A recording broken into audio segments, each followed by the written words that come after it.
I heard with my special ears that there's a crossover coming. Yeah, between Cult of the Lamb and Don't Starve. I couldn't think of the second game. A game you love and a game you hate. I do. I like it a lot. I think it's fun, but I fucking hate permadeath. And that's the whole point of the game. Yeah. We played it exactly once, and you had enough. I did. I had a great time, and that was it. Never again. Unfortunately. So what is this crossover exactly? It's basically just like cosmetic stuff. Inside Cult of the Lamb game, you can get one of the creatures which are called Weber, which is like a spider. Yeah. Like humanoid spider thing. You can get that as a follower and have like little spider things that'll follow it around. And inside Don't Starve, well specifically Don't Starve Together, you get a couple of reskins. You get like the sword that Lamb uses, you get the chest, 2 chests, and you get like him as like a lamb creature. It'll show up. It'll like reskin get him. It. Yeah. Nice. Chilling. That's pretty cool. You get to shear him. Oh, for anything good? For wool? Yeah, for what else? I don't know, lamb? Eat them? You kill it at that time. You don't shear No, it. you could, well, yeah, I guess it wouldn't be shearing, but you could like, I mean, we had a whole question before about like selling chunks of your leg. Perhaps. Which we both would do. Just a piece of them, because I want to keep them around as like a companion. Oh, speaking of companions. Oh. A great segue into what we're talking about. Oh, perfect. Episode 87 of You're Ridiculous has arrived. Woo! Last week we talked about Overwatch shorts. We did indeed. Not the clothing line. They wish. That is true. Missed Everyone opportunity. wishes. That's right. If what is it, Blizzard? Is that the people who make the game? Yeah. If Blizzard wants to reach out, we could do I'll sell you my intellectual rights for Overwatch shorts. They can have it if for the right price. They're dying to have it. This week's topic, though, is Baldur's Gate 3. That's right. The game that's taken the Twitter, X, Instagram, all of it by storm. Indeed it has. Rule 34 artists have never had so much to do. They always do. I know, any new game comes out, they always have They're busy. Influx. Yeah, they are busy indeed. The not Overwatch. The OnlyFans cosplayers, they've never been so busy. Oh, that's right. They get it extra good because it's like That's real right. people. I know. Humanoid characters. Humanoid characters they can actually cosplay as. One of them's a fucking easy one. Oh, naturally. We'll get into that though. Waifu bait. That's right. Some of them are harder, like the bear. But The bear. We'll get into that. So, do you know anything about Baldur's Gate? Naturally, the drama surrounding Baldur's Gate has made its way to me, as all things do. Oh, as all drama does. Right, yeah, if drama exists, you know about it. I suss it out. So, what is this? Is this more about what I mentioned previously? I think it's a little different. It's more, okay. You know how Elden Ring came out and people were like, wow, more games should be like this. And then like game devs will be like, well, they won't. Right, yeah. And people reacting negatively. Sure. It was effectively that. I watched Alana's video, former Funhouse member. Yep. Basically someone was like, he had a good point to make, he just phrased it weird. He was like, the gist of what he was trying to say was like, stop calling devs lazy when they're not. It's never the devs that are the reason the game is bad. It wasn't the devs' fault that Golem game was bad. It wasn't the devs' fault that Overwatch 2 took 2 years to launch. Yeah. It's their developers and by extension, they're like stockholders, shareholders. Yeah, I saw something similar that was trying to point the blame at the producers. Yeah. For the timeline. Yeah.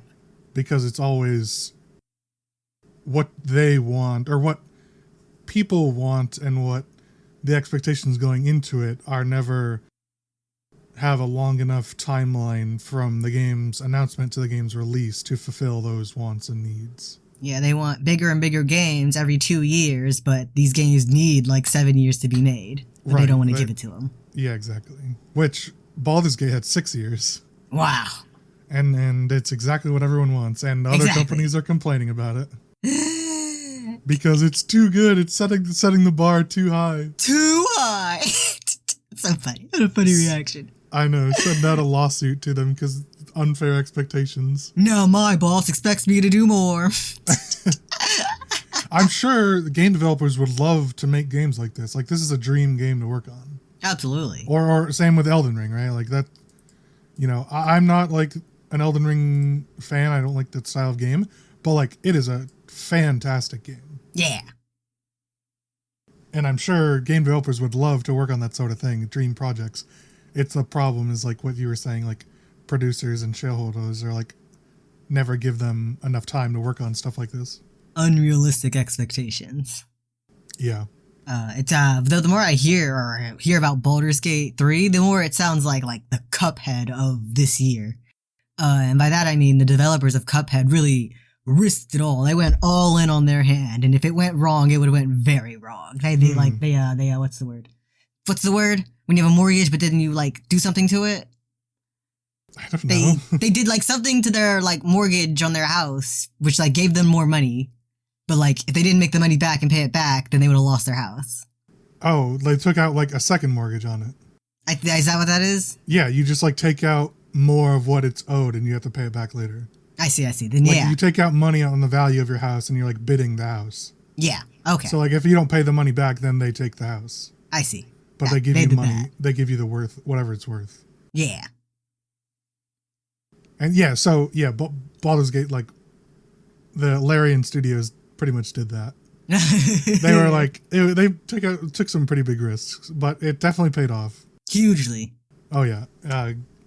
I'll be honest, I didn't think Legend of Zelda Tears of the Kingdom had any competition for Game of the Year.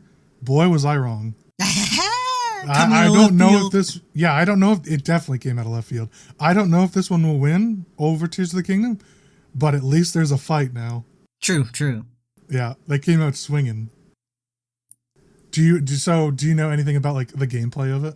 Besides what I've told you. That's basically D&D, but less forgiving because you don't have a DM fudging your rolls for you in secret.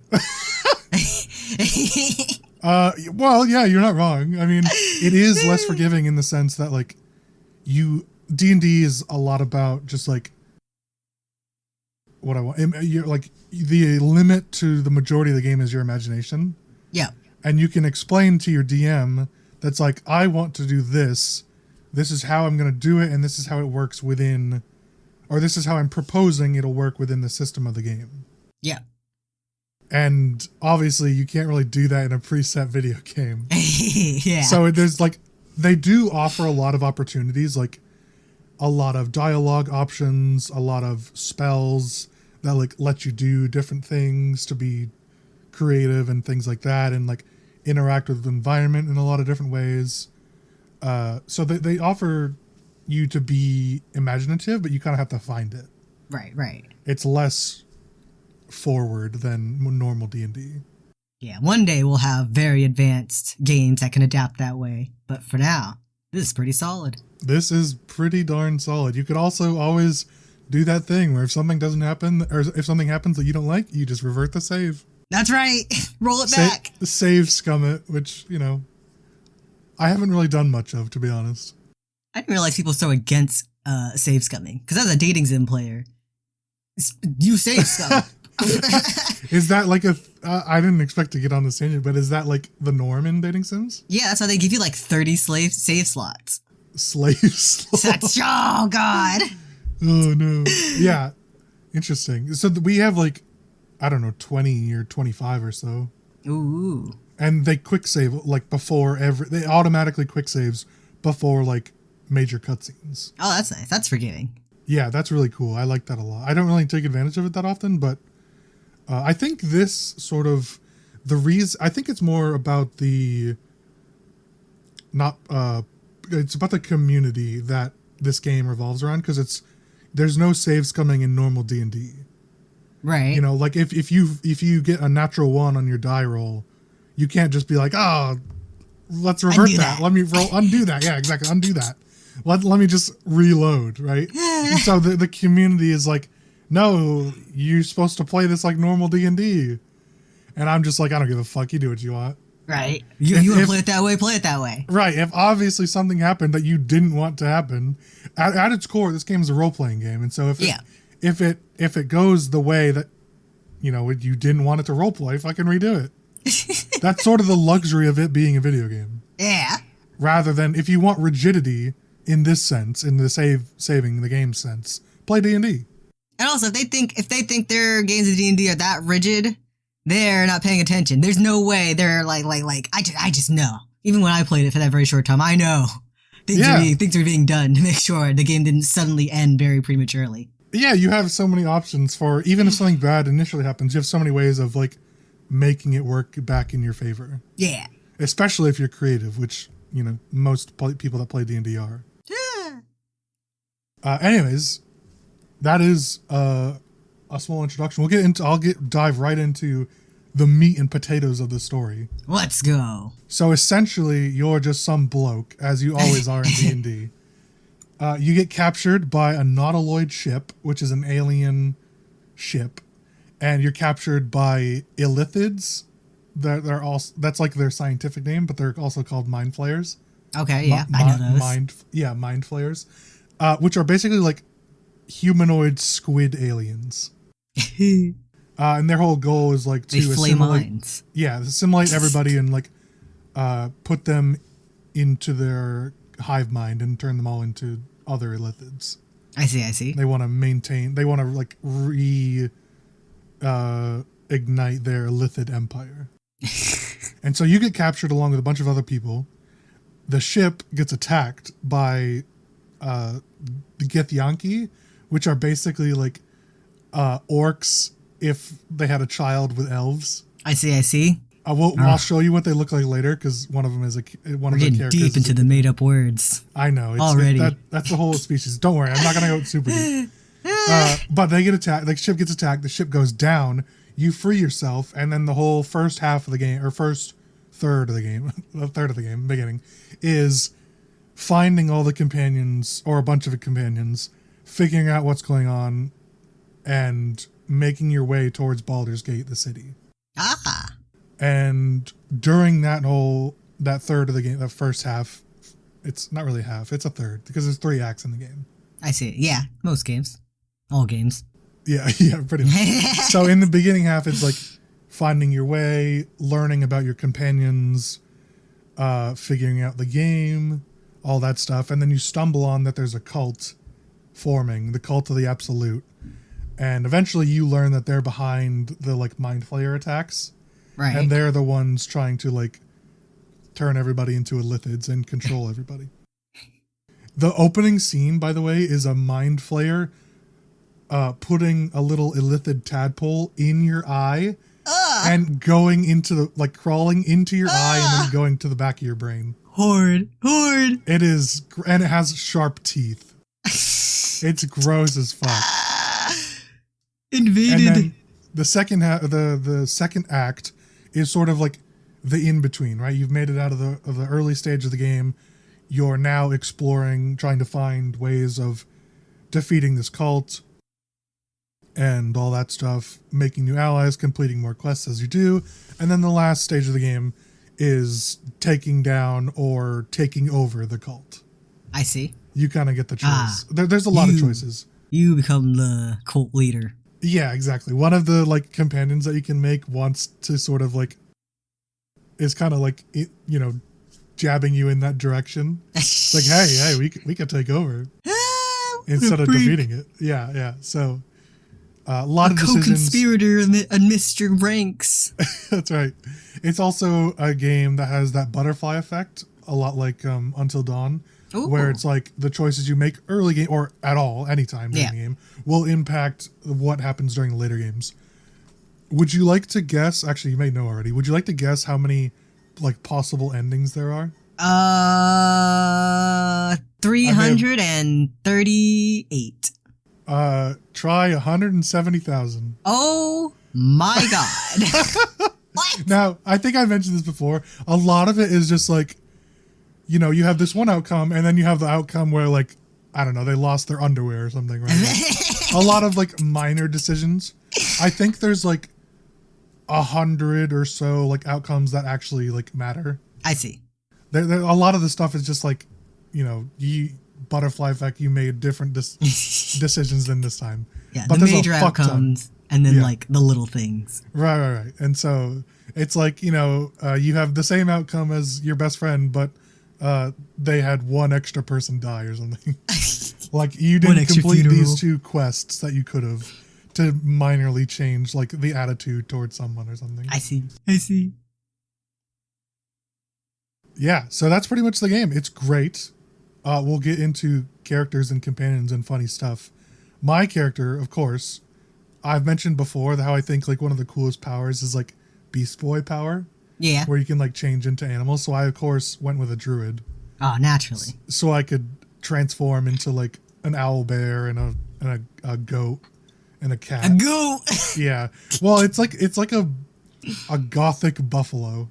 I mean, it is. Okay. It's called a deep wroth. Okay. That's the name of the creature. And deep wroth. Right. A deep just means it's from the Underdark, which is like, it's like the world in the underground, basically. And so it's like where like the deep gnomes live, and they have like dark skin, and dark elves live there, and a bunch of nasty creatures live there and stuff like that. So the filth. Right. And so that's what the deep part is. The wroth is literally just like a fucking buffalo. I don't know why it's called that. I'm not an expert in D&D lore, but it's literally just like a gothic buffalo. Ruth. And so you have like a bunch of different animals that you can, as you level up, you get more and more access to different ones. The best one is an owl bear. Naturally. Yeah. You watched the D&D movie, right? I did indeed. We did an episode on it.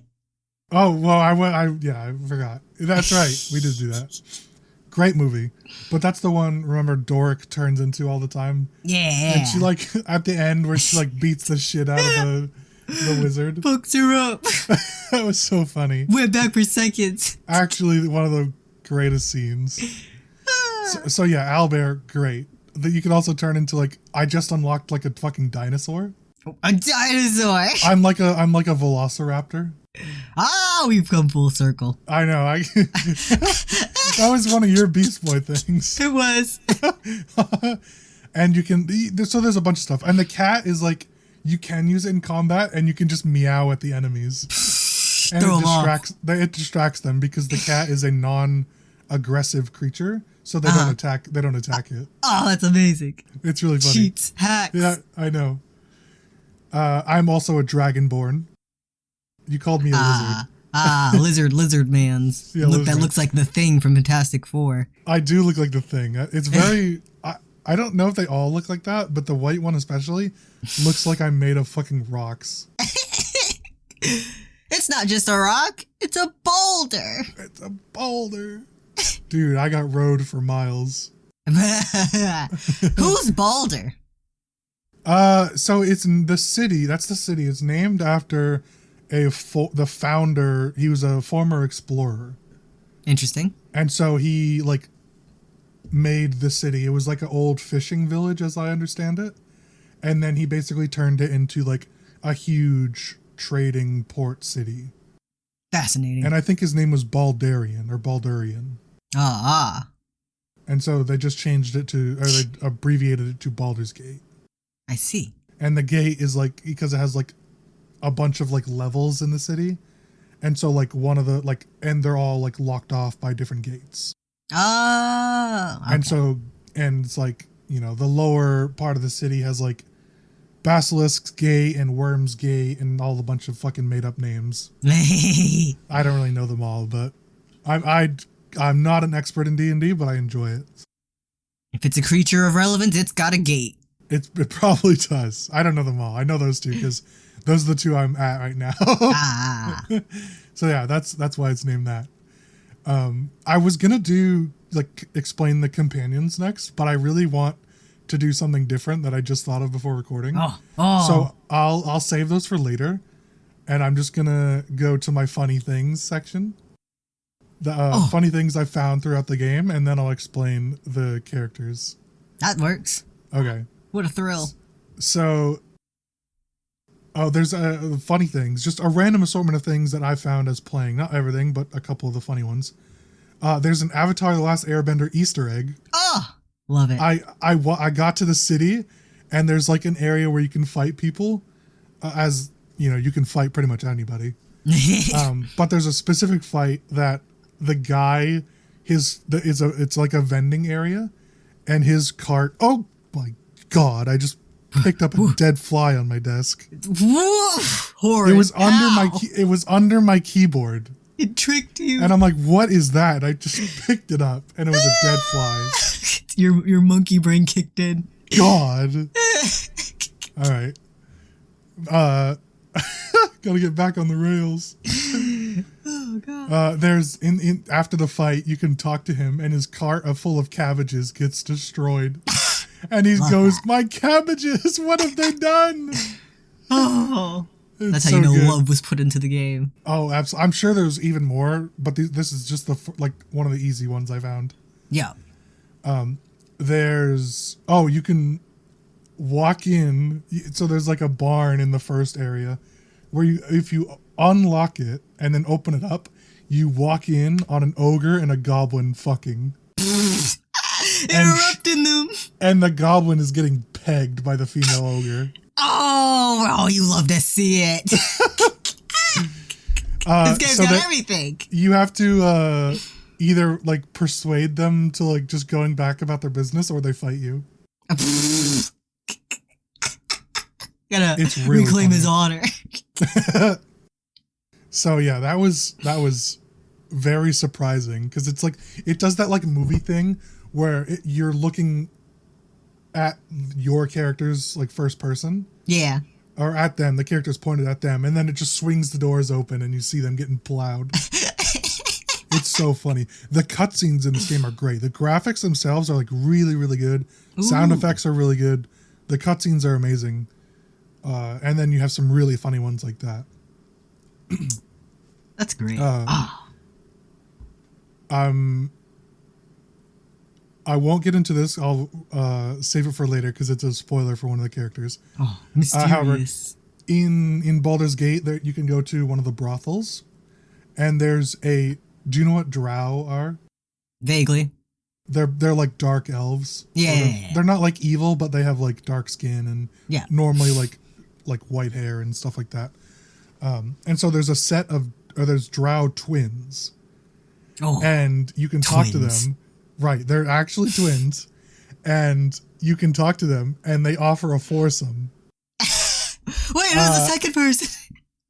I guess the fourth person. Well, the fourth person, it's either just you and the twins. I see. Or I think it's at first it's just you and the sister, the female drow. However, if you have if you're romancing one of your companions, it can go to a foursome.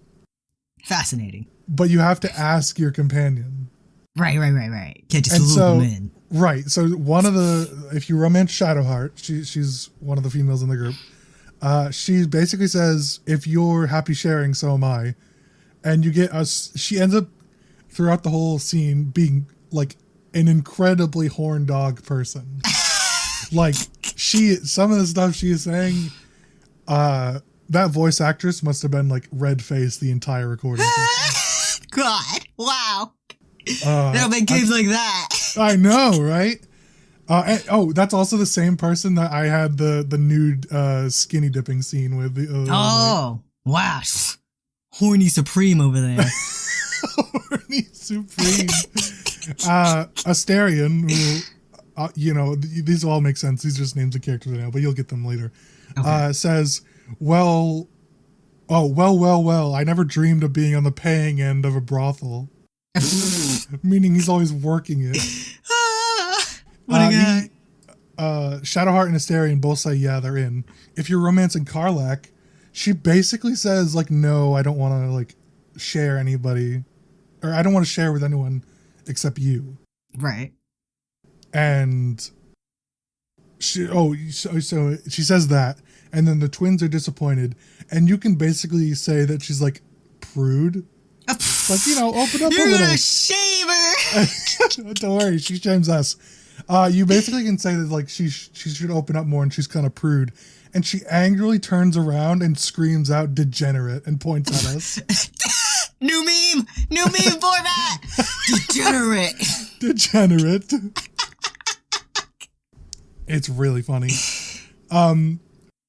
This one is worth explaining now, so it's going to be a little bit of a spoiler for something I want to do later. But Halcyon, he's a druid, right? Okay.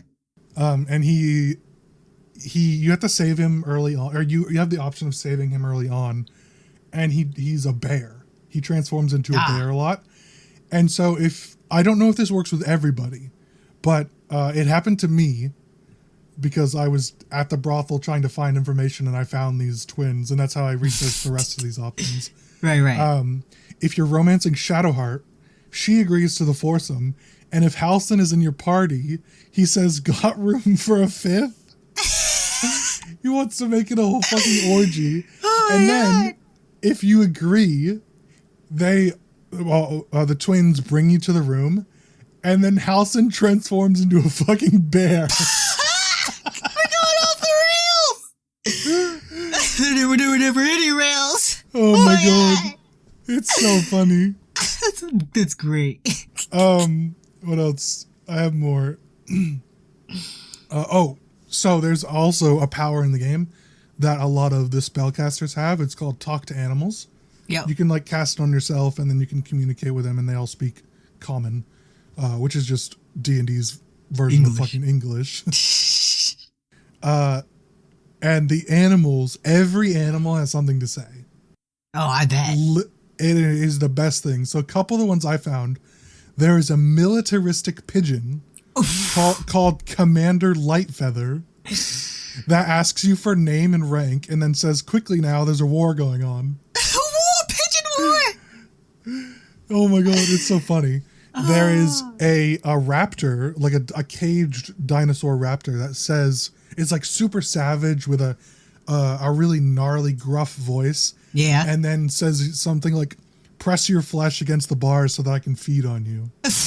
And if you, obviously you're not going to do that. Obviously you're not going to do that. But if you do feed him with something else in like from your inventory, if you talk to him again, he goes to the like most like beta twink English voice and says, "Forgive me,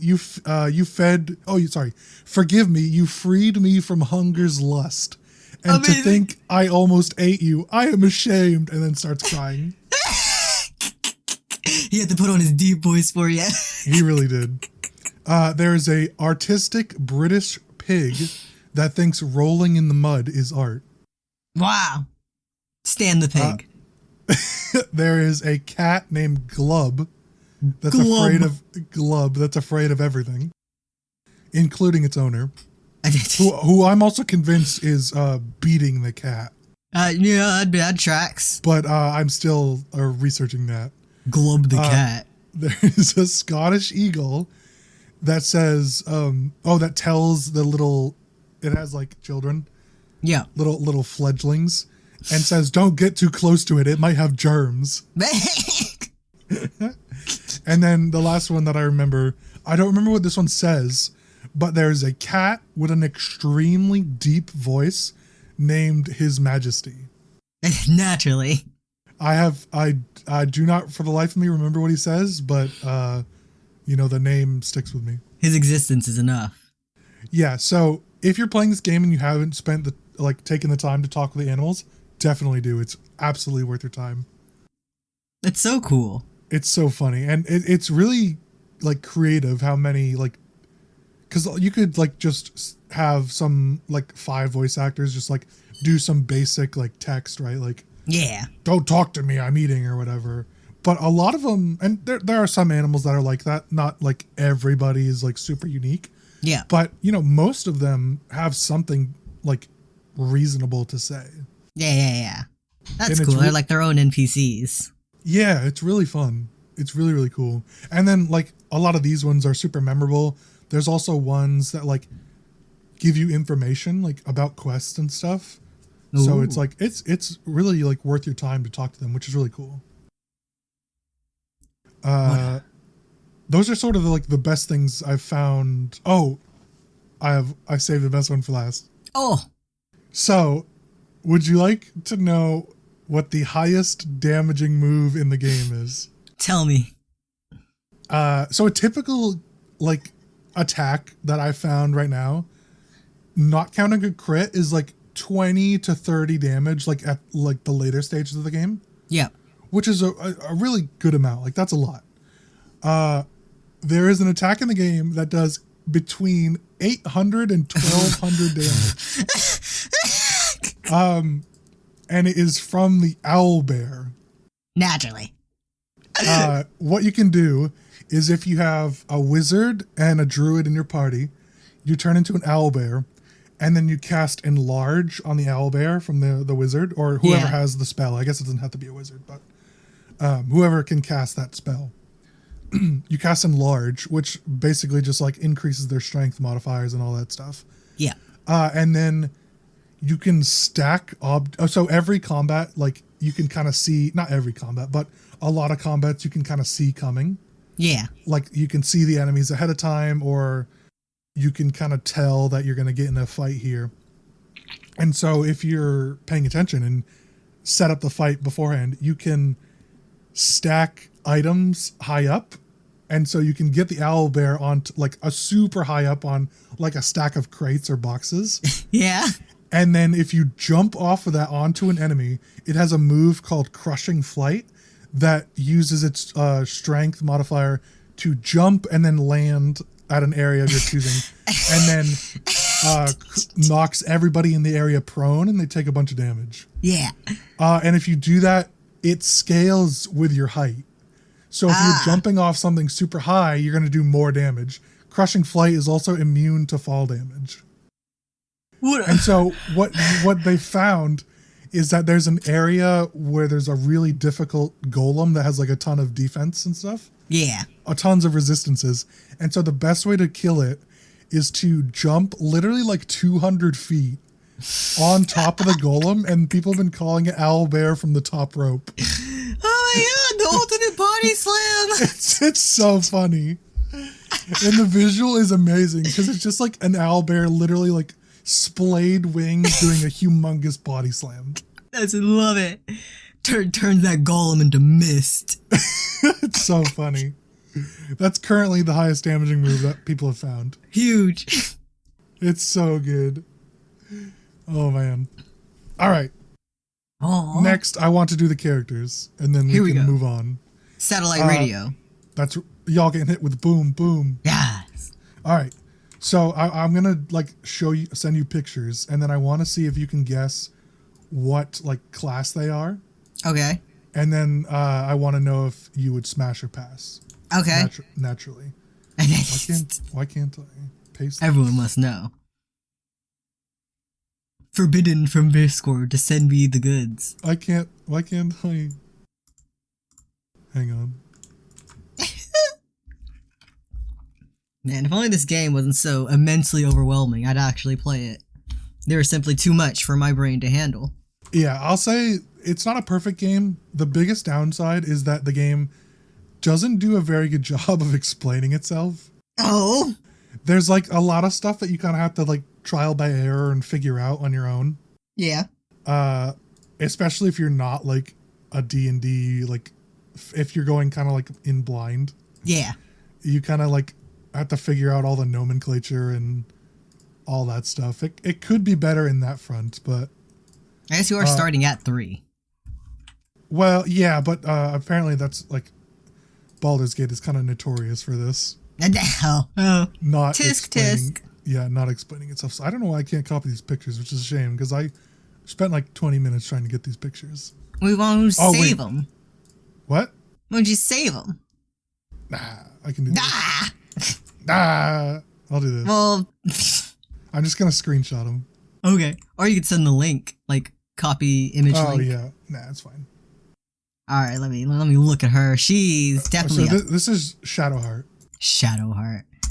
That's a paladin. Hang on. And then this is if you progress through the game, she can end up looking like this. Interesting. So her hair, that's her like casual camp outfit. Yeah. Let me. Oh, she lost the blue, or maybe that's just lighting. The blue what? Like her blue hair. Oh yeah, her hair is like black at first, and then if you kind of like you can basically turn her to the good side, and she gets white hair. Oh. Not that she's like evil, but she's worshiping an evil god, basically. Yeah, I see. That makes. Gentle smash. A gentle smash. Okay. Yeah. Hang on. Here's the list for you, just so you know like which characters to guess from. She's teetering on the edge. Okay. And what do you think she is? You think she's a paladin? Yeah. You are incorrect. She's a cleric. A cleric. Yeah. Ah, nonsense. Shadowheart, the cleric. This I already know the answer, but this is Astarion. Wow, look at him. I know. Some kind of elf. I'll say he's a half elf. Half elf. Yeah. Cringe. He is like very charismatic. He is also like bold and like edgy. He calls you darling. Is he a bard? No. Is he, wait, second guess, is he a rogue? He is a rogue. Aha! He's a rogue.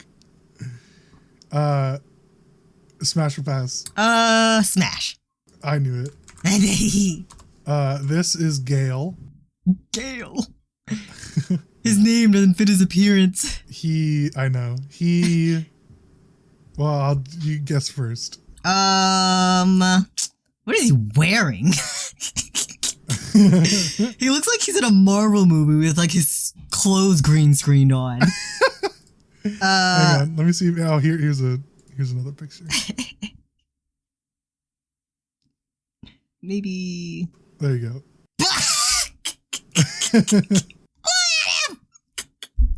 Is he what is this? Is he a monk or a druid? Neither. Damn. He's a wizard. Ah, I should have known. Yeah. What he's wearing. I knew it was something magical. He's wearing like a robe. Yeah. Yeah, he his backstory, by the way, is he's dated and fucked the goddess of magic. And he also pissed her off. What a fool. So he basically like flew too close to the sun, tried to like while dating her, tried to like ascend to godhood himself. The nerve of him. And then she's like, nah, fuck this, and then took away a bunch of his powers. Deserved.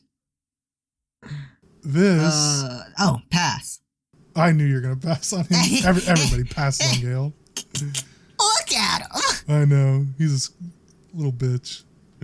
Oh, he also eats, in the first half, eats magic items. Oh, hungry. So, like, he has this problem where it's like, he has a curse, which the goddess gave him, that he basically, like, will explode unless he eats enough magic items. Are they just, like, random items, or are they food? No, they're, like, it's, like, magical enchanted boots and a hat, and, like, robes. Like, anything that has an enchantment on it, he can eat. Let me cut off a slice of boot. This is Lae'zel. Oh, I've seen pictures of her. She's a Githyanki. She's the Githyanki. that sounds like a slur. But no, that's the orc and like elf thing that I was talking about earlier. Smash from the back. Face down. Yeah, exactly. And she looks like, probably like, I'll stereotype her and say a barbarian, but if not that, maybe just a fighter. She is a fighter. Aha! This is Karlach. I'm gonna roll. A tiefling. Oh, smash! Yeah. She is the big dommy mommy in the game. I can see it. Love it. She calls you soldier. Soldier. Yeah, she's like soldier when she gets low HP. She's like, soldier, I need your help. It's really good. I think. Oh, she be. Maybe she's like. Is she the barbarian? She is the barbarian. Aha! Dude, her bedroom eyes. I know her. Oh, she also has a quote that's like if you're romancing her, she says, "Gods." Oh, what was it? Gods, I want to ride you until you see stars. Bold. She has a thing in her chest that they basically like replaced her heart with an engine. Yeah. And she has a problem that like she can't touch anybody. Oh, and so like part of her like story campaign is like fixing her engine to make it so she can like actually touch people again. I see. Real flame princess. I know. This is Will. Oh, you'd smash, right? Yeah. Yeah, naturally. Instant smash. This is Will. The second picture is what happens if you progress one of his story. There's no picture. I know, I haven't sent it yet. Oh, okay. I'll send it now, I guess. What happens if you like progress his story in a certain direction? I see. These ones are tiny. Oh. I will say, his hair is good. Like, a lot of games, they mess up textured hair. This is solid. Yeah. Smash the left one, but not the right one. Yeah, figures. That first one's misleading, by the way. This is how he actually looks. It's a bad, like, it's a really small picture. I don't know why the upload is bad, but tried to trick me. Yeah, that one is more what he looks like. Yeah, solid smash. Do you know what he is? Oh. That's why I sent the third one. He is. It's also going to be misleading. I don't think you'll get it. What is that? It looks like one of those fencing swords. It is. It's a rapier. Yeah, it is. He's a monk. Nope. Sorcerer. He's a warlock.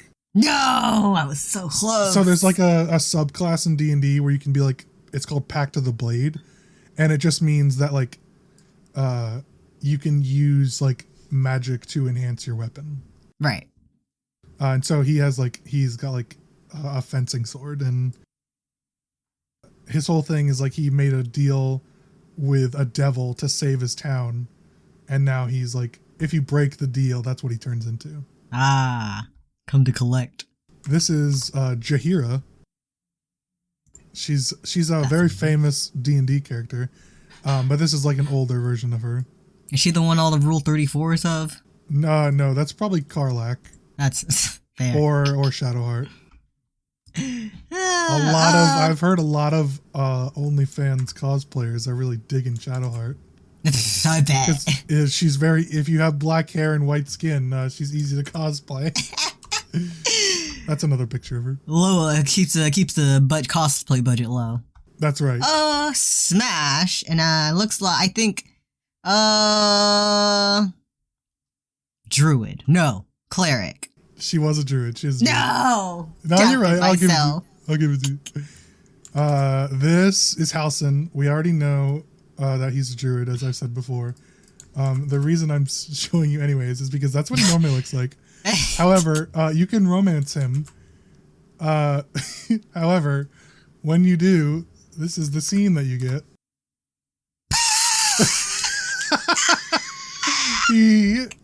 His romance scene is that him as a bear. You know what? Smash. What is he if not a werewolf that just turns into a bear? True. He could. Druids can unlock wolves, and so he could do that. Oh, amazing! He could. His natural thing is to turn into a bear, though. I guess. His default, his go-to. Yeah. Last character. This is. I'm not gonna get into much about it, but this is one of the mind flayers in the game. It's one of your allies. The only like mind flayer ally that you have. Can't stop looking at the bear. Off. Avert your eyes. Oh wow! So this guy, he doesn't have a class or anything, but his name is the Emperor. Self-given name, by the way. Cringe. I'd rename him Smash. Well, Yeah, look at that picture on the right. He's so seductive, chilling like a French girl. That's the first time that you have the option to romance him. He's like, I very much enjoyed your company. I love and then so I turned him down recently because I was already romancing someone else. And he's like, you're right, what am I thinking? We have more important matters to talk about. Poor guy. Yeah. Give me Baldur's Gate, but just the dating sim aspect. I'll just next playthrough, I'll just share my screen and you make all the romancing options. I'll do all the combat and everything. You just go through all the romance options. That's all I have. I mean, there's so much that I haven't talked about. It gets way deeper into it. I could you could keep talking about the game for another hour, but whoa, huge! It is huge. It is massive. I am 75 hours in. Oh my god! Are you done? Have you hit an ending? No. Oh my god! I am just I'm maybe 5 hours into Act 3. So I probably have another 20, 30 hours of the game. Huge. Long. At least. Wow. Yeah. And this will get me one outcome. I'll get one ending. God. After 100 hours. I know. It's great. The game is awesome. It is very involved. I don't recommend it for everybody, but if you like strategy games, if you like role-playing games, if you like long games, if you're co-oping, if you don't know much about these sort of games, but you're co-oping with people that do, it's also really fun. The game is also pretty forgiving. You don't need to min-max everything. Pretty much every combination of anything really works. Obviously, there's going to be the most optimal stuff. Right. But you could just pretty much play whatever you want and be mostly successfst. Me with my whatever magic user whose only attack is campfire. Just lighting campfires on the people. I remember that. Yeah, I rate the game a 9 out of 10. Nice, that's high. High praise. High for me, yeah, that's right. Well, my main issue is that it's not the most friendly to get into if you're going in completely blind. Right. And mostly just because it doesn't there is a lot of information, but it doesn't tell you everything. There's a lot of stuff you kind of have to figure out, and it's not that hard to figure it out, but it still could do a better job of explaining things. Right. And that's Baldur's Gate 3. Whoa. Love it. Check it out. Or Give just it a play. watch someone play it. Watch the highlights. Yeah. Oh, and there are great highlights. There's so many funny things. Moving on. What are we moving on to, Wolf? We are moving on to, what do we call it? Ridiculous Possibilities. That's right. An old favorite. Bringing it back. The game where we have a prompt, we say things, and we try not to laugh. That's right. Our prompt this week is rejected names for Barbie. And so if you're not familiar, Barbie dolls always come out with names of what their occupation is. And so there's Malibu Beach House Barbie, Dr. Barbie. We always default to Dr. Barbie. I know. Well, yeah, it's simple, right? Flight attendant Barbie, right? There's stuff like that. Yeah. And so we are coming up with, gotta get the cheeks ready. I know. I'm always smiling by default. I know, me too. I've been smiling this whole video. Came up with rejected names for Barbie, and we're going to try to make the other person laugh. Yeah. You go first. Professional grocery shopper Barbie. Vibrator Barbie. Discord mod Barbie. Communist Barbie. Escaped convict Barbie. Drug addict Barbie and ketamine Ken. Wolf of Wall Street Barbie. Oh, I did that one already. Abortion coat hanger Barbie.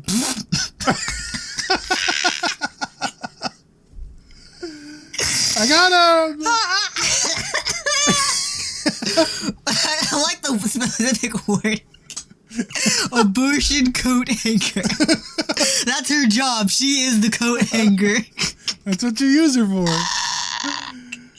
Oh, man. What were your other ones? Submissive age play Barbie. I'll be honest, I almost broke it. Discord mod Barbie.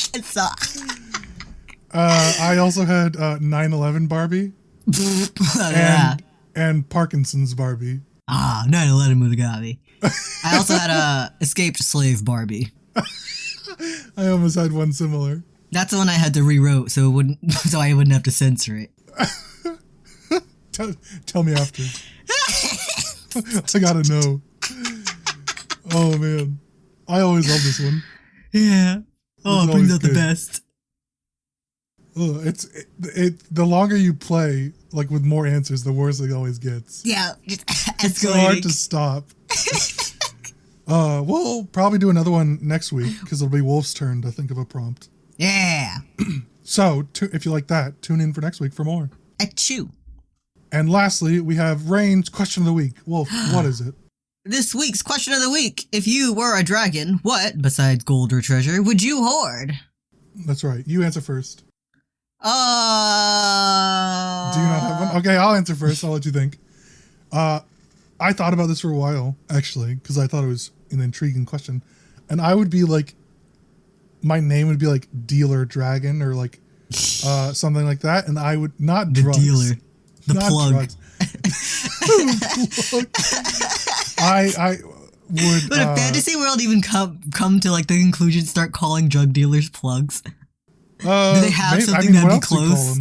What else do you call them? Well, because they don't have electricity. Is that the reason we call them plugs? I don't know. Okay. Because like I guess don't either. because my LCD say like you plug them, they plug you in. I don't actually know where the plug came from. Now I'm curious. So I would hoard like secrets and favors. So I would be like any sort of secrets I would trade for whatever they're asking for. Yeah. And then like favors as well. I would be like, wheeling and dealing. I'm gonna write that down and steal that for something else. And that way I would never be able to be like actually be robbed either. Yeah. Then that's great because that's like the dragon's worst fear is that they're like hoard gets stolen, right? Yeah. And so I would be perfect because it would until the mind flayers come through. No, I'll just set them on fire or whatever type of dragon I am. I recently found out that D&D has like a rare pink dragon, and its like breath attack is rainbow. Wow, an icon. I don't exactly know like why that would hurt, but apparently it does. Yeah, light is light. That's true. Because like all the like colored dragons in D&D have like different breath attacks. Yeah. And so like blue dragons like spit lightning and stuff. Yeah. But I don't know why they have a rainbow one. Look, the Irish. All right, what would you hoard? Probably like plush toys or Squishmallow dragon or free stuff. If it has a free sign on it, it's getting hoarded.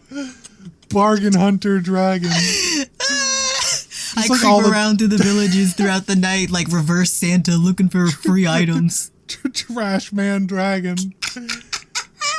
Scooping up all your garbage. Oh, that garbage has got to be a good table. A solid table. You're already on your way. You did that just recently. I did indeed. Oh, I gotta clear space for it. Wipe it down. What colored dragon would you be? Would you be like a probably big like dragon? red and white. Red and white? That's cool. Would you be like a big dragon or would you be like a tiny little bitch? I'd be like the size of like those big, like the Saint Bernard dogs. You'd be a little whelp? What? You a small ass dragon? Nah, I gotta. What? Listen. No, those dogs are huge. Maybe compared to other oversized dragons, but what are you guys gonna do? The size. You Dragons can't are like the go size of a fucking anywhere. house. I got villages to walk through to collect my free items. That you can room with me. There's plenty of space. I don't have any. I don't have anything to put anywhere. I can, I'll protect you. People come into the cave. They're like, we're here to steal your hoard. The plug. And you're like, actually, no, that's not mine. The plug. What's your? We got bargain hunter, dragon, and the plug. Bargain in the plug. New cartoon. Airing on Adult Swim next year. Bargain in the plug. Oh my god. I love our, when our question of the week turned completely unhinged. Indeed. Oh, the tangent of all tangents. Oh, man. I guess I would be, either... Well, in Baldur's Gate 3, I'm a white dragonborn. And so I think because I want to, shoot ice. Oh, right, That's, my ice breath attack. So I think I would be a white dragon.